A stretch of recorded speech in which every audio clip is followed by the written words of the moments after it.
Hello दोस्तों, welcome to my YouTube channel. Last time हमने start किया था एक्सरसाइज 1.1 के क्वेश्चन नंबर 4 तक हमने कंप्लीट किया था।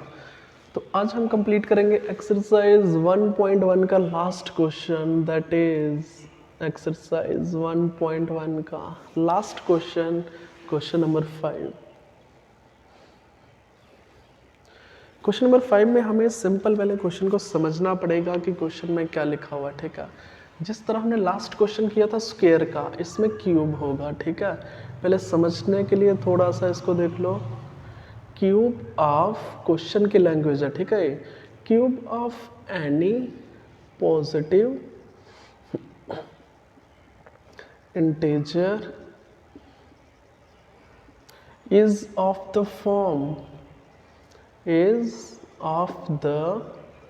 फॉर्म अगर हम क्यूब लेंगे किसी भी पॉजिटिव इंटीजर का, वो किस फॉर्म में होगा?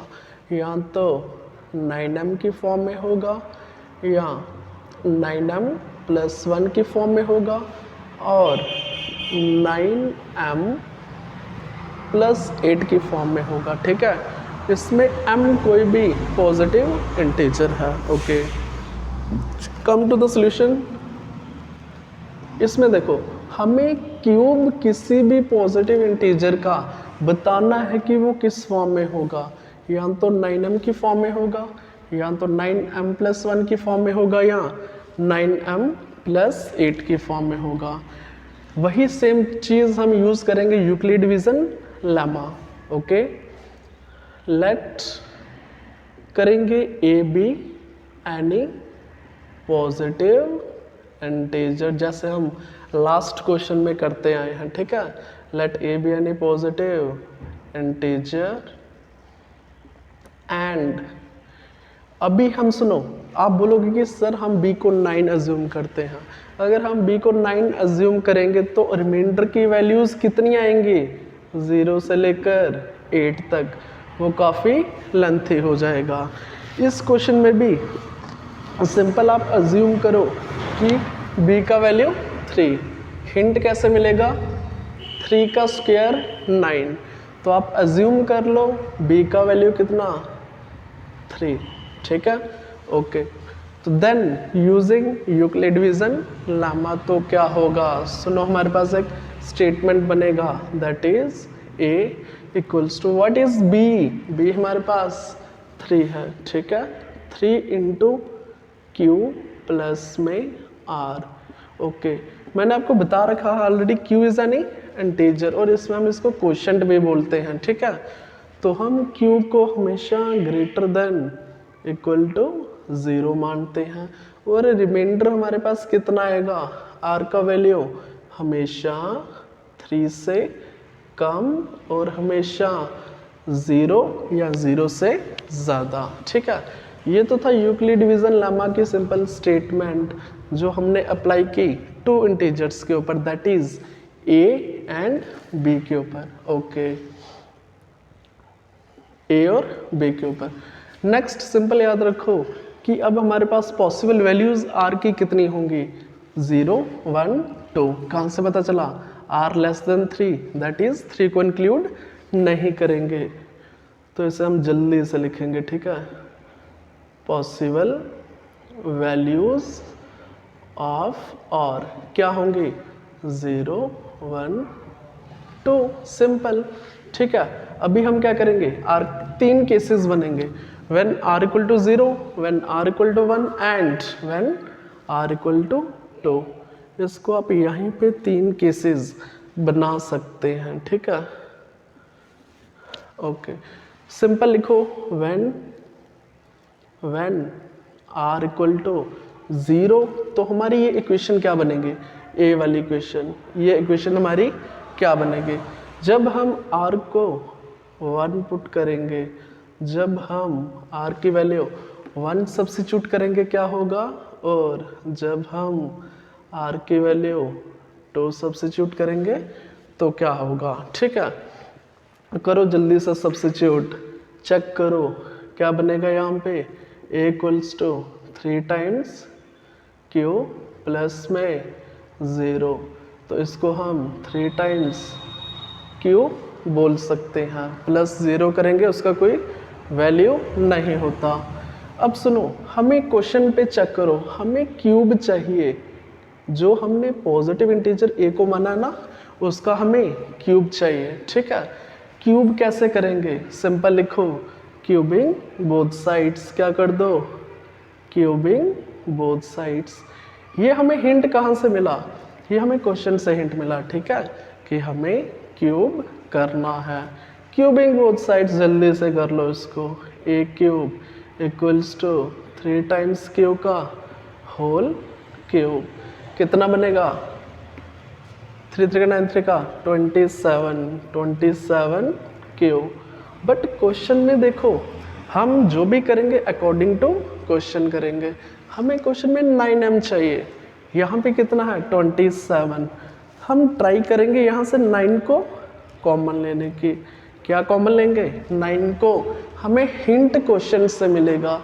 हमें यहाँ तो 9m की फॉर्म में चाहिए, यहाँ तो 9m + 1, यहाँ तो 9m + 8 की फॉर्म। इसको हम कैसे लिख सकते हैं? 9 3 का 27, 9 3 का 27। तो इसको आप क्या मान लो? 3q को आप यहाँ पर m, that is what is m? m is any integer, आपकी बुक पे लिखा हुआ है। ठीक है, इसमें आप सिंपल याद रखो ना, q क्या है? q का वैल्यू हमेशा >= 0 होगा। अगर q का वैल्यू >0 होगा तो ये चीज़ हमेशा कोई ना कोई इंटीजर बनेगी। तो उसको हमने क्या एज्यूम कर लिया? That is m। अभी यहीं से देखो, हमारे पास a क्यूब किस फॉर्म में आ गया? दैट इज 9m की फॉर्म में। तो नेक्स्ट केस सेकंड देखेंगे, जब हमारा r1 के बराबर होगा तो a का वैल्यू r1 सब्स्टिट्यूट करेंगे हम इस इक्वेशन में, तो r का वैल्यू क्या बनेगा? जल्दी से, दैट इज 3 टाइम्स q + 1। अब सिंपल बार बार वही चीज़ है कि हमें क्यूब चाहिए, किसी भी पॉजिटिव इंटीजर का क्यूब चाहिए। क्वेश्चन से हिंट मिल रहा है, तो हम क्या करेंगे? Cubing both sides. क्या करेंगे? Cubing both sides. जल्दी से कर लो इसको। a का क्यूब यहाँ पे क्या बनेगा? 3 टाइम्स q + 1 का क्यूब। अब भी आपको दिक्कत होगा यहाँ पे, क्योंकि कई बच्चों को a + b का होल क्यूब नहीं पता होगा। यहाँ पे देखो जल्दी से, a + b का होल क्यूब। पहले फॉर्मूला यहाँ से देखो, a cube + 3a² b + 3ab का स्क्वायर + b का क्यूब। सिंपल इसी चीज़ को अप्लाई करेंगे यहाँ पे। ठीक है, जल्दी से कर लो। क्या बनेगा? 3q का cube + 3a² b। What is a? a हमारे पास 3q है। ठीक है, 3a का square into what is b? 1 plus next step क्या होगा? 3ab का स्क्वायर। किसका स्क्वायर? b का स्क्वायर, दैट इज 1 का स्क्वायर। तो लास्ट स्टेप में क्या बनेगा? प्लस b का क्यूब, दैट इज 1 का क्यूब। जल्दी से सिंप्लीफाई कर लो इसको। 3 टाइम्स कितना हुआ? 3 का क्यूब 27, क्यू का क्यूब, प्लस इसको यहीं पे सिंप्लीफाई करेंगे। 3 3 का 9, 9 3 का 27, 3 3 का 9, 9 3 का 27। तो जल्दी से करेंगे इसको 27 क्यूब। यहाँ पे देखो क्या बनेगा? 3 3 का 9, तो इसको आप लिखोगे डायरेक्ट 9 क्यूब। तो लास्ट में तो 1 है ना। अब चेक करो, हमें क्वेश्चन में किस फॉर्म में चाहिए? दैट इज 9m + 1 की फॉर्म चाहिए। तो 1 तो हमारे पास है, एक काम करो ना, यहाँ से आप 9 को कॉमन ले लो, 1 को वैसा ही रखो। ठीक है, जल्दी से कर लो इसको। जब हमने 9 कॉमन लिया, 3 टाइम्स क्यू का क्यूब कर लो इसको, 9 3 का 27, साथ में क्यू का क्यूब, प्लस इसको ब्रैकेट क्लोज कहाँ होगा अभी? नेक्स्ट अगेन 9 3 का 27 साथ में क्यू, नेक्स्ट 9 1 का 9 साथ में क्यू, लास्ट में +1 कर दो उसको। इस पूरे को आप कोई इंटीजर m मान लो, क्योंकि हमें वही फॉर्म चाहिए, तो इसको हम क्या मानेंगे 9 टाइम्स m, तो लास्ट में तो वही आएगा ना +1, दैट इज +1। इसको आप क्या बोलो a का क्यूब।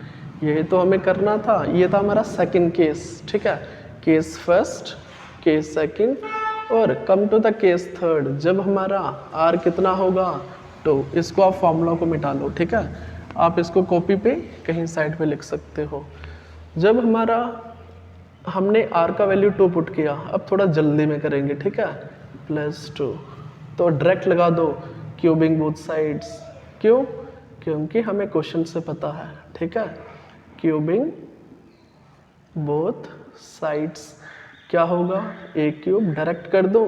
चलो पहले इसको लिख लो थोड़ा सा, 3 + 2 का होल क्यूब, करो direct, a cube that is 27 Q का क्यूब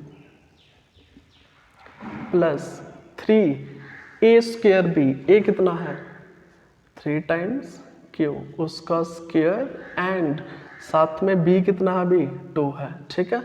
अगेन करेंगे 3 टाइम्स a, देन b का स्क्वायर दैट इज 2 का स्क्वायर, 3a² b + 3ab², और लास्ट में होता है b का क्यूब दैट इज 2 का क्यूब। जल्दी से कर लो इसको, ये तो सिंपल आपका सिंप्लीफाई है, ठीक है। 3 3 का 9, 9 3 का 27, 27 × 2 54, तो साथ में क्या आएगा क्यू का स्क्वायर। यहाँ पे चेक करो, 2 2 का 4, 4 3 का 12, 12 3 का 36, कितना बनेगा क्यू, प्लस लास्ट में 2 का क्यूब दैट इज 8। अभी चेक करो, अगेन हमें क्वेश्चन से क्ल्यू मिल रहा है कि हमें कौन सी फॉर्म में चाहिए, 9m + 1 की फॉर्म चाहिए, सॉरी 9m + 8 की फॉर्म चाहिए। 8 तो लास्ट में है, बट यहाँ पे हमारे पास 9 की फॉर्म नहीं है। हम यहाँ पे क्या करेंगे, 9 को कॉमन ले लेंगे, ठीक है।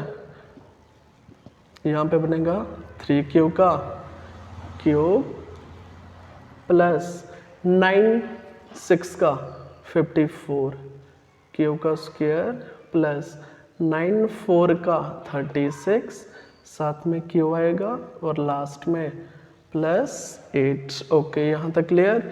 इसको अभी आप क्या मान लो इस पूरे को, that is any positive integer m, तो ये इजीली हमारा किस फॉर्म में आ जाएगा, 9m + 8 की फॉर्म, a क्यूब तो साथ में आएगा। अब आप चेक करोगे यहाँ पे फर्स्ट केस में जो a का क्यूब है ना, वो किस फॉर्म में है, 9m की फॉर्म में। व्हाट इज a का क्यूब इन केस सेकेंड, ये अगेन किस फॉर्म में होगा, 9m + 1 की फॉर्म में। What is a cube in third case, that is 9m + 8। यही चीज़ तो हमें प्रूव करना था। तो लास्ट में एक लाइन आप लिख सकते हो क्वेश्चन से ही, ठीक है। Therefore cube of any positive integer is of the form, किस फॉर्म में है वो, इज ऑफ द फॉर्म, कौन सी फॉर्म में है वही क्वेश्चन से लिखेंगे, ठीक है।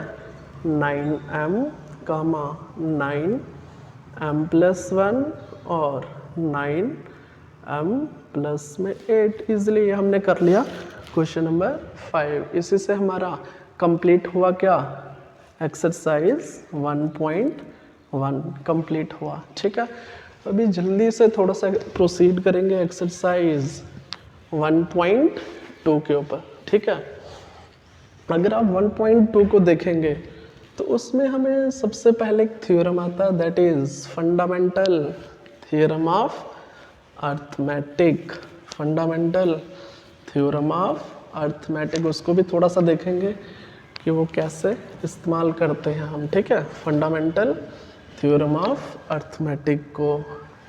अभी हमारा स्टार्ट होगा एक्सरसाइज 1.2। उससे पहले हम थोड़ा सा एक पार्ट करेंगे, that is fundamental theorem of arithmetic. Fundamental theorem of arithmetic, इसमें क्या है, सिंपल याद रखो, हमारे पास जब भी कोई कंपोजिट नंबर होगा, जब भी हमारे पास कोई कंपोजिट नंबर होगा तो उसको हम प्राइम नंबर्स में कन्वर्ट कर सकते हैं, उसको हम प्राइम्स में कन्वर्ट कर सकते हैं, ठीक है। अगर आप अपनी बुक में देखोगे ना, इसमें थ्योरम दे रखा है इन्होंने कि हम किसी भी कंपोजिट, चलो इसका स्टेटमेंट आप थोड़ा सा देख लो। Every composite number can be expressed as the product of every composite number, every composite number can be expressed as the product of its primes, ठीक है, expressed as product of primes, okay. हम किसी भी composite में, आपको बताऊंगा composite number क्या होते हैं, ठीक है। पहले स्टेटमेंट जल्दी से नोट कर लो। And this factorisation is unique, और जो भी हम फैक्टराइजेशन करेंगे ना प्राइम्स में, वो हमेशा यूनिक होगी। And this factorisation is unique, this factorisation is unique apart from the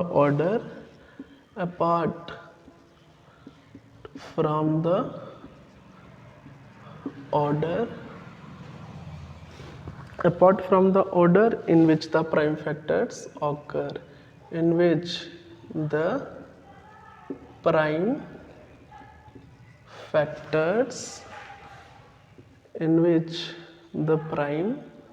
factors occur, जिसमें भी वो प्राइम फैक्टर्स ऑकर करते हैं। इसका मीनिंग क्या हुआ, सुनो, जब भी हम देखेंगे ना, हमारे पास दो टाइप्स के नंबर होते हैं, थोड़ा जल्दी से बताऊंगा। एक होते हैं प्राइम नंबर्स, एक होते हैं composite numbers. What are prime numbers, what are composite numbers? Simple याद रखो, प्राइम नंबर्स वो होते हैं जिसके फैक्टर्स 2 होते हैं, जिसके 2 फैक्टर्स होते हैं, एक तो 1 और एक इटसेल्फ। एग्जाम्पल के लिए 2, ठीक है।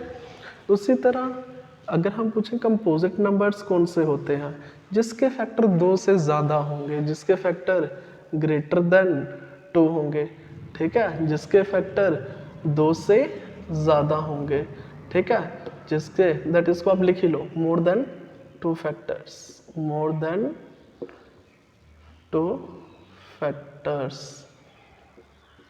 जिसके फैक्टर 2 से ज़्यादा होते हैं, ठीक है, उसको हम कंपोजिट नंबर बोलते हैं।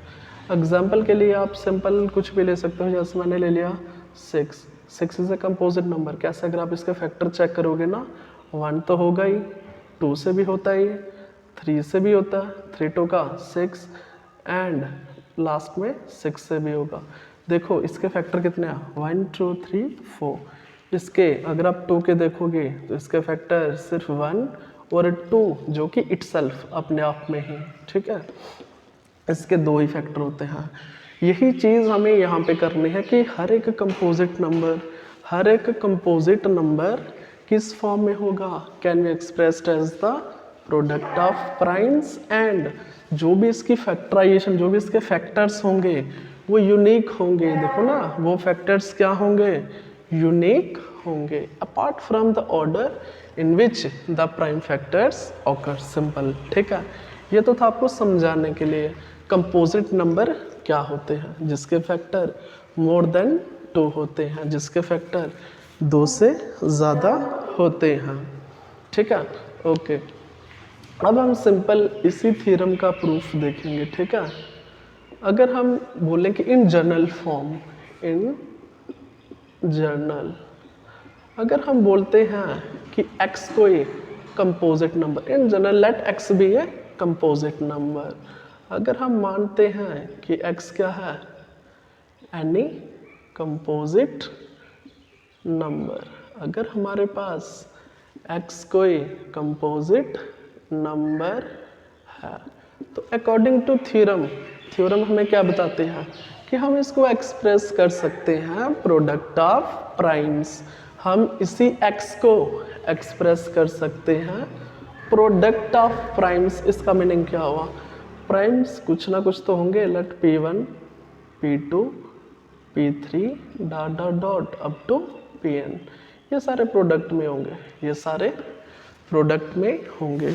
अगर x हमारे पास कोई प्राइम कंपोजिट नंबर है तो हम उसको कैसे लिख सकते हैं, प्रोडक्ट ऑफ प्राइम्स में, ठीक है।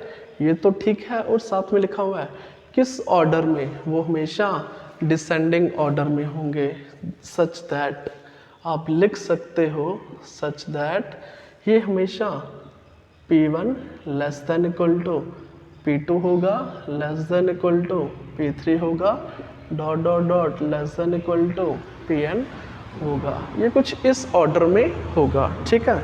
ये थी आपकी simple fundamental theorem, fundamental theorem.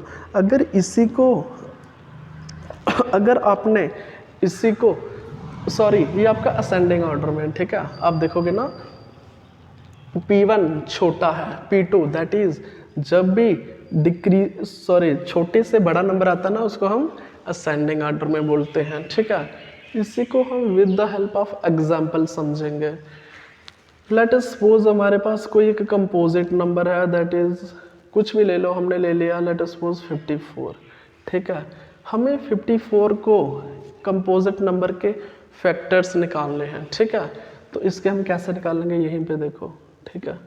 54 इसके फैक्टर्स कैसे होंगे, सबसे छोटे नंबर से डिवाइड करेंगे पहले, तो आपको पता ही किससे होगा, 2 से होगा। लास्ट में क्या है, हमें इसका यूनिट्स डिजिट देखना है, ठीक है, हमें इसका यूनिट्स डिजिट देखना है। ये 2 से हो सकता है क्योंकि यूनिट्स डिजिट पे 4 है, तो 2 से करो उसको, 2 2 का 4, 1 कैरी आगे आएगा 14, 2 7 का 14। नेक्स्ट किससे होगा, 3 से हो सकता है, ठीक है, 3 9 का 27, अगेन 3 से होगा, ठीक है। तो यहाँ से हम कर लेंगे 3 1 का 3। ये सारे जो हमारे पास निकले, ये सारे इसके 54 के प्राइम फैक्टर्स होंगे। इसको आप ऐसे भी लिख सकते हो, 2 मल्टीप्लाई 3 मल्टीप्लाई 3 मल्टीप्लाई 3, ठीक है। तो इसको आप सिंपल लिख लो ना, 3 हाउ मेनी टाइम्स, कितने टाइम्स हैं, 3 टाइम्स, तो इसको हम 3 की पावर में 3 भी कर सकते हैं। इसका मीनिंग क्या हुआ, जो भी हमारे पास कंपोजिट नंबर होगा हम उसको प्रोडक्ट ऑफ प्राइम्स कर सकते हैं। ये हमने with the help of example समझ लिया इसको, ठीक है। तो जो भी आप यहाँ से चेक कर सकते हो ये किस ऑर्डर में है, ये असेंडिंग ऑर्डर में है, ठीक है। पहले 2 फिर 3, लेट अस सपोज कोई और फैक्टर होता इससे बड़ा इसके लास्ट में आता, ठीक है, जैसे 5 हो गया, 7 हो गया, कुछ भी, ठीक है। ये हमेशा असेंडिंग ऑर्डर में होता है, ये हमेशा असेंडिंग ऑर्डर में होता है। ओके, ये थी आपकी छोटी सी theorem, that is fundamental theorem. Main चीज़ आपको स्टेटमेंट इसका समझ आना चाहिए, ठीक है। Come to the exercise.